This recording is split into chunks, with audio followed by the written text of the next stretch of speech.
Raden Ajeng Kartini berasal dari kalangan priyayi atau kelas bangsawan Jawa. Ia merupakan putri dari Raden Mas Adipati Aryo Sosroningrat, seorang patih yang diangkat menjadi Bupati Jepara segera setelah Kartini lahir. Kartini adalah putri dari istri pertama, tetapi bukan istri utama.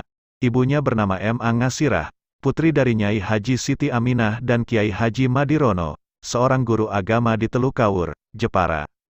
Dari sisi ayahnya, silsilah Kartini dapat dilacak hingga Hamengkubuwono VI.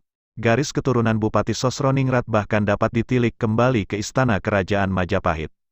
Semenjak Pangeran Dangirin menjadi Bupati Surabaya pada abad ke-18, nenek moyang Sosroningrat mengisi banyak posisi penting di Pangreh Praja. Ayah Kartini pada mulanya adalah seorang wedana di Mayong. Peraturan kolonial waktu itu mengharuskan seorang bupati beristrikan seorang bangsawan. Karena M. Angasirah bukanlah bangsawan tinggi, maka ayahnya menikah lagi dengan Raden Ajeng Wuryan, Murjam, keturunan langsung Raja Madura. Setelah perkawinan itu, ayah Kartini diangkat menjadi bupati di Jepara menggantikan kedudukan ayah kandung R.A. Wuryan. R.A. Citrowikromo. Kartini adalah anak kelima dari 11 bersaudara kandung dan tiri.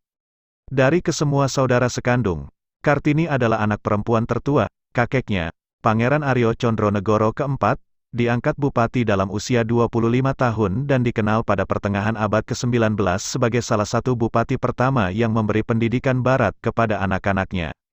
Kakak Kartini, Sosrokartono, adalah seorang yang pintar dalam bidang bahasa. Sampai usia 12 tahun, Kartini diperbolehkan bersekolah di Europese Lagere School, ELS. Di sini antara lain Kartini belajar bahasa Belanda. Namun, setelah usia 12 tahun, ia harus tinggal di rumah karena sudah bisa dipingit.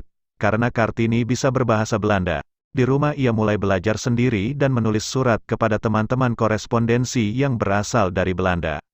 Salah satunya adalah Rosa Abendanon yang banyak mendukungnya. Dari buku-buku, koran, dan majalah Eropa, Kartini tertarik pada kemajuan berpikir perempuan Eropa.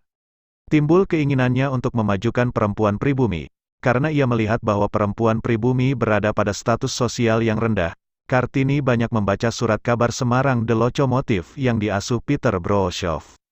Ia juga menerima listromel, paket majalah yang diedarkan toko buku kepada langganan. Di antaranya terdapat majalah kebudayaan dan ilmu pengetahuan yang cukup berat. Juga ada majalah wanita Belanda The Hollandse Lelie. Kartini pun kemudian beberapa kali mengirimkan tulisannya dan dimuat di The Hollandse Lelie. Dari surat-suratnya tampak Kartini membaca apa saja dengan penuh perhatian sambil membuat catatan-catatan. Kadang-kadang Kartini menyebut salah satu karangan atau mengutip beberapa kalimat. Perhatiannya tidak hanya semata-mata soal emansipasi wanita, tetapi juga masalah sosial umum. Kartini melihat perjuangan wanita agar memperoleh kebebasan, otonomi dan persamaan hukum sebagai bagian dari gerakan yang lebih luas. Di antara buku yang dibaca Kartini sebelum berumur 20, terdapat judul Max Havelaar dan Surat-Surat Cinta karya Multatuli, yang pada November tahun 1901 sudah dibacanya 2 kali.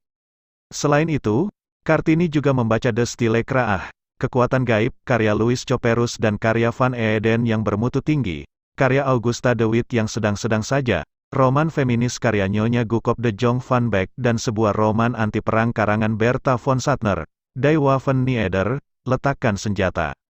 Semuanya berbahasa Belanda. Oleh orang tuanya, Kartini dijodohkan dengan Bupati Rembang, KRM Adipati Aryo Singgi Jojo Adiningrat, yang sudah pernah memiliki 3 istri.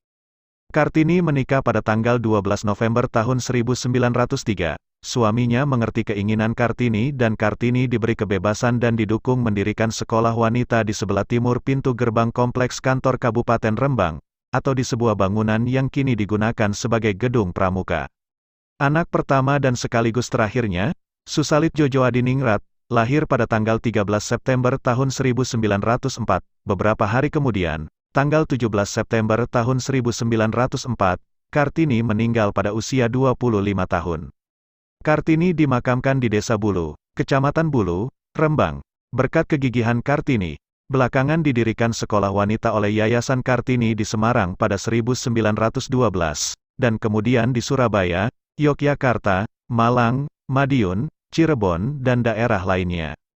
Nama sekolah tersebut adalah Sekolah Kartini. Yayasan Kartini ini didirikan oleh keluarga Van Deventer, seorang tokoh politik etis, Meski tidak sempat berbuat banyak untuk kemajuan bangsa dan tanah air, Kartini mengemukakan ide-ide pembaruan masyarakat yang melampaui zamannya melalui surat-suratnya yang bersejarah.